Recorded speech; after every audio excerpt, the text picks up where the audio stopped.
আমার আজকের এই পর্বটা যদি কোনো 50 ব্যক্তি দেখেন, তাহলে আমি নিশ্চিত যে পর্বটা শেষ হতে হতে তিনি বলবেন কতই রঙ্গ দেখি দুনিয়ায়, আর বারবার এই রঙ্গ দেখতে দেখতে চোখ পচে যায়।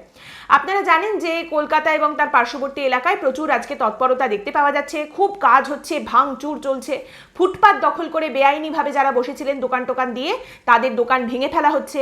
একটা সময় যাদের জন্য তৃণমূল কংগ্রেসের সরকার ভাতা ঘোষণা করা হয়েছিল সেই হকারদের দোকান ভেঙে দেওয়া হচ্ছে, তাদের উচ্ছেদ করা হচ্ছে, যারা বেআইনিভাবে ফুটপাত দখল করে এতদিন ধরে বসেছিলেন।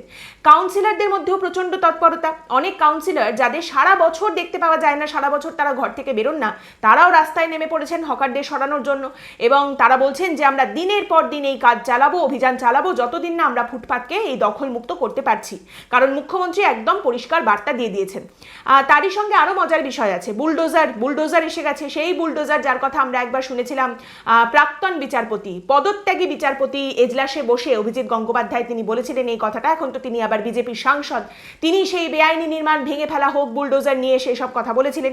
সেই বুলডোজার দিয়ে ফুটপাথে যে সমস্ত বেআইনি দোকান টোকান ছিল সে সমস্ত ভেঙে ফেলা হচ্ছে। মোদ্দা কথাটা হচ্ছে, মুখ্যমন্ত্রী ধমক দেওয়ার পর, মুখ্যমন্ত্রী হুড়কো দেওয়ার পরে একদম কলকাতায় সমস্ত জনপ্রতিনিধি যারা রয়েছেন, আধিকারিক যারা রয়েছেন, প্রশাসনিক কর্তা যারা রয়েছেন, তারা সবাই একদম ওই দম দেওয়া পুতুলের মতো নড়ে চড়ে উঠেছেন এবং চারিদিকে নড়াচড়া করতে শুরু করেছেন। অবশ্যই এই গোটা বিষয়টার একটা পলিটিক্যাল অ্যাঙ্গেল তো রয়েছে, এবং আমাদের রাজ্যে এই হকারদের একটা খুব ইন্টারেস্টিং ইতিহাস রয়েছে রাজনৈতিক পয়েন্ট অফ ভিউ থেকে। যদি আপনি দেখেন, একটা সময় যখন কংগ্রেস ক্ষমতায় ছিল আমাদের রাজ্যে, সেই সময় একবার এই হকার উচ্ছেদের একটা প্রচেষ্টা নেওয়া হয়েছিল তৎকালীন কংগ্রেস সরকারের তরফ থেকে এই রাজ্যে, এবং সেই সময় বামেরা বিরোধীদের আসনে ছিল, বামেরা একেবারে রাস্তায় নেমে পড়েছিল যে না না, এইভাবে হকারদের তোলা যাবে না, আমরা কিছুতেই এটা করতে দেব না, এটা একদম অন্যায়, এই হকার যারা রয়েছেন তারা গরিব মানুষ, নিপীড়িত মানুষ, আমরা তাদের পাশে আছি, এইভাবে হকারদের সঙ্গে বঞ্চনা করা যাবে না। মোদ্দা কথাটা হচ্ছে, সেই সময় বামেদের উদ্দেশ্য ছিল সরকারে যে রয়েছে কংগ্রেস তাদেরকে বিব্রত করা, এবং অবশ্যই এই ওয়ার্কিং ক্লাস, যেটা নিম্ন মধ্যবিত্ত ওয়ার্কিং ক্লাস যেটা শহরে গড়ে উঠছিল, সেইখানে নিজেদের ভোট ব্যাংকটাকে শক্ত করা।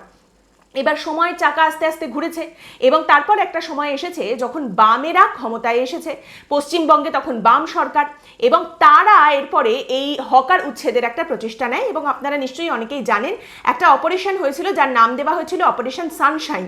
হকারদের তুলে দেওয়া হবে, বেআইনিভাবে দোকানপত্র সমস্ত কিছু ভেঙে দেওয়া হবে। সেই সময় আবার বিরোধী আসনে এক রাজনৈতিক নক্ষত্রের উত্থান হচ্ছে, তিনি হলেন মমতা বন্দ্যোপাধ্যায়। তিনি আবার রাস্তায় বসে পড়েছিলেন এবং তিনি প্রতিবাদ করেছিলেন যে হকারদের এইভাবে তুলে দেওয়া যাবে না, এটা কিন্তু একদম ঠিক হচ্ছে না বলে তিনি তখন প্রতিবাদ করেছিলেন। এরপর সময়ের চাকা আবার ঘুরেছে, এবং এরপর দেখা গেছে মমতা বন্দ্যোপাধ্যায় ক্ষমতার চেয়ারে রয়েছেন, তিনি ক্ষমতায় রয়েছেন, তার সরকার, এবং এখন তিনি এই হকারদের উচ্ছেদ করার প্রচেষ্টা একটা দেখাচ্ছেন, এবং সেই উদ্যোগ নেওয়া হয়েছে প্রশাসনের তরফ থেকে। কিন্তু এইবার চাকাটা যেখানে এসে থেমেছে সেখানে একটাই পার্থক্য, বাম কংগ্রেস তো কোথাও নেই, এই রাজ্যে প্রতিবাদেও নেই, সংখ্যাতেও নেই। আর বঙ্গ বিজেপির কথা যদি বলেন, তাহলে বঙ্গ বিজেপি কি বলছে, বিরোধী দলনেতা শুভেন্দু অধিকারী কি বলছেন? আপনি দেখবেন যখন আদালতের তরফ থেকে নির্দেশ দেওয়া হয় রাজ্য সরকারকে যে আপনারা এই যে এনক্রোচমেন্ট হচ্ছে, বেআইনিভাবে জবরদখল করা হচ্ছে, সেসব ভেঙে ফেলতে হবে, বুলডোজার নিয়ে ভেঙে ফেলতে হবে, শহরটাকে নোংরা করে দেওয়া হচ্ছে, এদিকে কোনো রকম পদক্ষেপ নিচ্ছে না রাজ্য সরকার, আপনি দেখবেন বঙ্গ বিজেপির তরফ থেকে কিন্তু খুব জ্ঞানগর্ভ কথা বলা হয় যে ভোটের জন্য মমতা বন্দ্যোপাধ্যায় এই সমস্ত করছেন, এই যে হকাররা রয়েছেন যারা বেআইনিভাবে জবরদখল করে বসে রয়েছেন তাদের ভোটটা কিনতে চাইছেন মমতা বন্দ্যোপাধ্যায়, তাই তাদের তুষ্ট করে চলছেন। যখন হকারদের ভাতা দেবার কথা তৃণমূল কংগ্রেসের সরকারের তরফ থেকে বলা হয়েছিল, তখনও বঙ্গ বিজেপির তরফ থেকে কিন্তু এরকম কথাই বলা হয়েছিল যে ভোটটা পাওয়ার জন্য মমতা বন্দ্যোপাধ্যায় এসব করছেন, শহরটাকে নোংরা করে রেখে দিয়েছেন শুধুমাত্র ভোটের জন্য।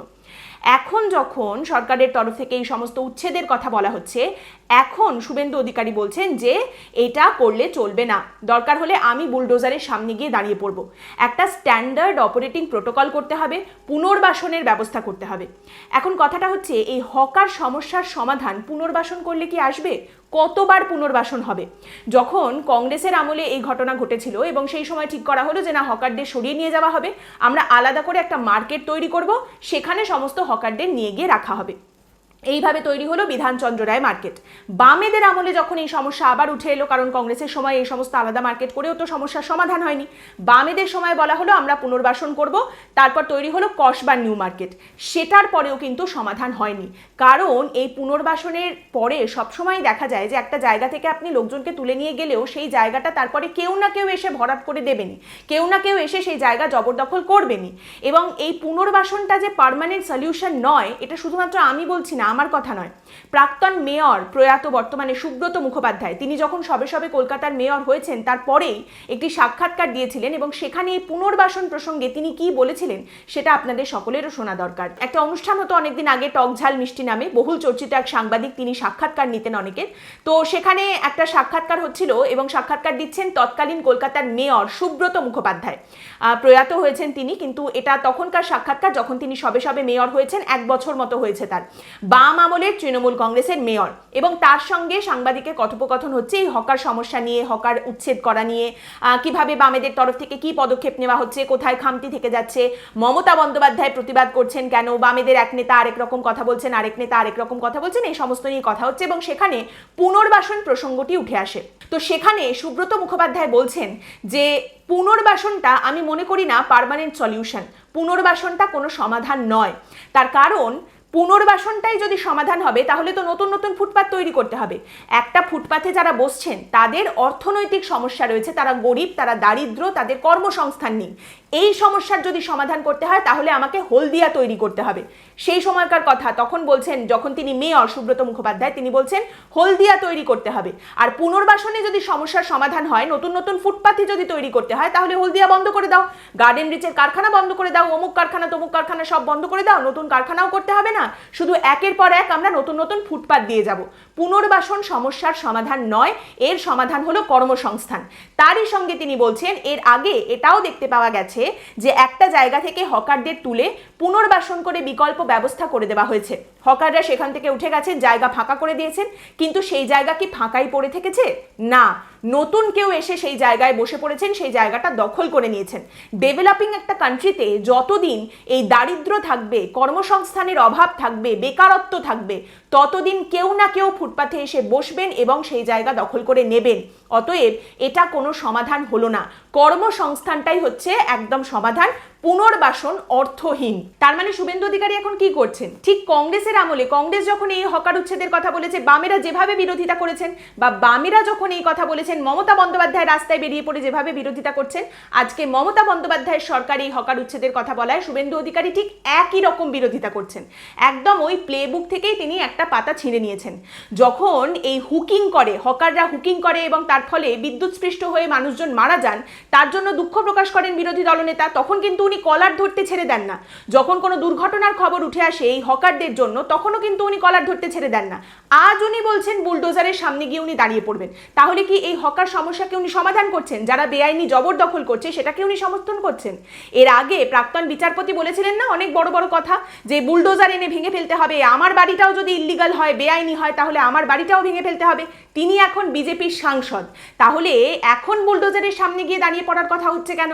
মুখ্যমন্ত্রীর নাম যদি যোগী আদিত্যনাথ হয়, তিনি বুলডোজার চালাবেন, কোনো ক্ষতি নেই, বেআইনি সবকিছু উনি ভেঙে গুঁড়িয়ে দেবেন, কোনো ক্ষতি নেই।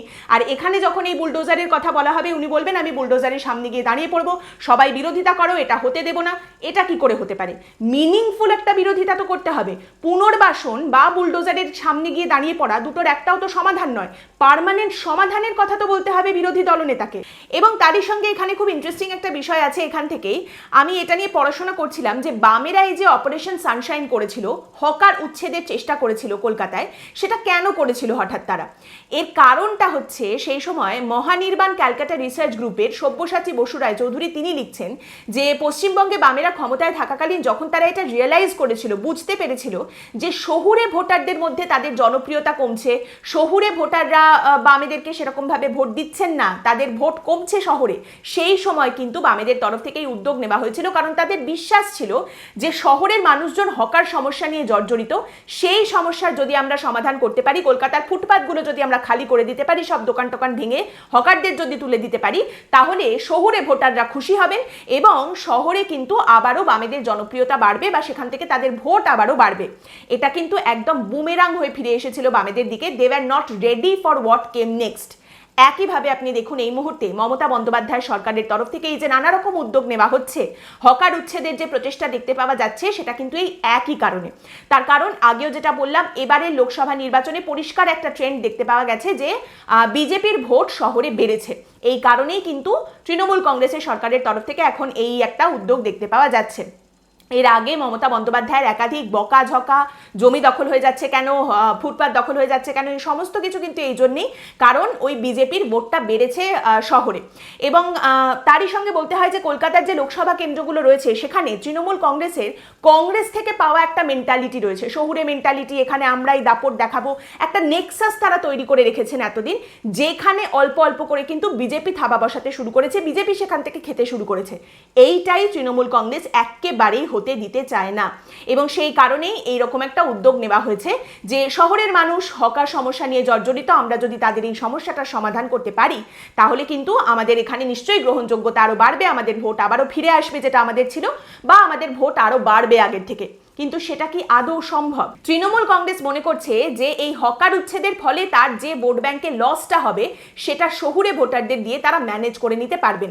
অঙ্কটা বুঝুন, তৃণমূল কংগ্রেস ভাবছে হকারদের উচ্ছেদের ফলে গরিব মানুষজন, মফস্বল বা সেমি আরবান ভোটারদের মধ্যে থেকে তাদের ভোট ব্যাংকে যে ধাক্কাটা লাগবে, শহরের মানুষজন এই পদক্ষেপে খুশি হয়ে সেই জায়গাটা পূরণ করে দেবেন। শহর থেকে যে ভোটটা বাড়বে সেটা দিয়ে তারা এই জায়গাটা ম্যানেজ করে নিতে পারবেন বা কভার করে নিতে পারবেন। এখন প্রশ্ন এটাই যে এটা কি আদৌ সম্ভব? এবং আপনি দেখবেন যে এই ফুটপাথের কথা হলে অনেক সময় তর্ক বিতর্কে অনেকেই বলেন, কেন কেন সরে যাব, ফুটপাথটা কি তোমার বাবার জায়গা, ফুটপাথ কি তোমার বাবার সম্পত্তি? মানে ফুটপাথকেও যে বাবার সম্পত্তি মনে করা যায় তার উদাহরণও রয়েছে। কিছুদিন আগেরই একটা খবর, খুব একটা পুরনোও নয়, সেখানে একজন ব্যক্তি তিনি মেয়রের কাছে অভিযোগ করছেন। কি অভিযোগ?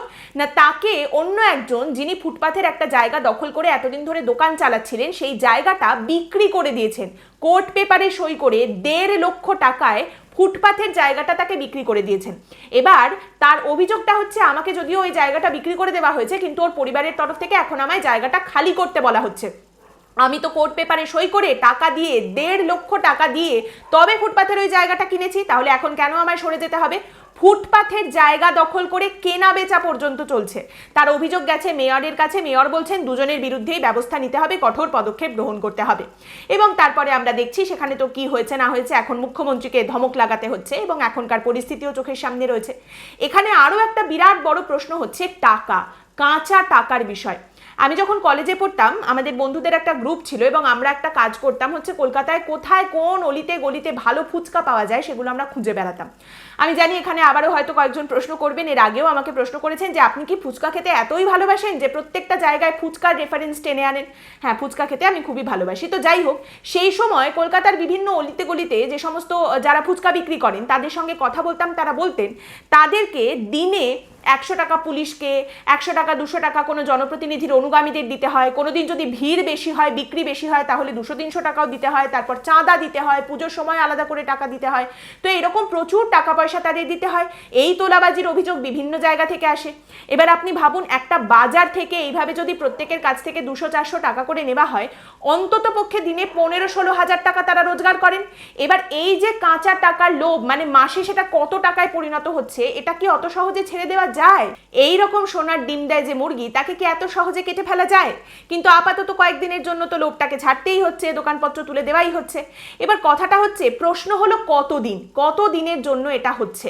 দেখুন, যাদের দোকান ভেঙে দেওয়া হচ্ছে, যাদের তুলে দেওয়া হচ্ছে, তাদের কাছ থেকেও নিশ্চয়ই টাকা পয়সা নেওয়া হয়েছে। এ কারণেই প্রশ্ন যে কতদিনের জন্য এটা বন্ধ হচ্ছে এবং কতদিন পর আবার এটা ফিরে আসবে, কোনটা আগে ফিরে আসবে সেটাই দেখার বিষয়। লোভ আগে ফিরে আসবে নাকি নির্বাচনটা আগে চলে আসবে? এবং এই দুটোর মধ্যে একটাতে লোকসান নেওয়া যেতে পারে, দুটোতেই লোকসান হলে সেটা তো পোষানো খুব মুশকিল, তাই না? আর এই লাভ লোকসানের হিসেবটা খুব তাড়াতাড়ি হবে। কেন বলছি? কারণ এই খবরটা আগামীকাল বৃহস্পতিবার এই যে উচ্ছেদ ভাঙাভাঙি শুরু হয়েছে তার 24 ঘন্টার মধ্যে মুখ্যমন্ত্রী মমতা বন্দ্যোপাধ্যায় আরেকটি বৈঠক ডেকেছেন। আপনারা জানেন যে কাউন্সিলরদের ডেকে সমস্ত প্রতিনিধিদের এর আগে তিনি অলরেডি অলরেডি একবার বকাঝকা করেছেন। এইবার বৃহস্পতিবার মুখ্যমন্ত্রী মমতা বন্দ্যোপাধ্যায় আরেকটা বৈঠক ডেকেছেন। এইবারে সমস্ত জেলা শাসক, সেখানকার সমস্ত আমলা, পদস্থ যারা আধিকারিক রয়েছেন, প্রশাসনিক কর্তা যারা রয়েছেন, পুলিশ কমিশনার, বিভিন্ন কমিশনারেটের কমিশনার, সবাইকে তিনি ডেকে পাঠিয়েছেন। এই উচ্ছেদ, এই ভাঙচুর, এই হকার উচ্ছেদ সমস্ত কিছু নিয়ে তিনি কথাবার্তা বলবেন।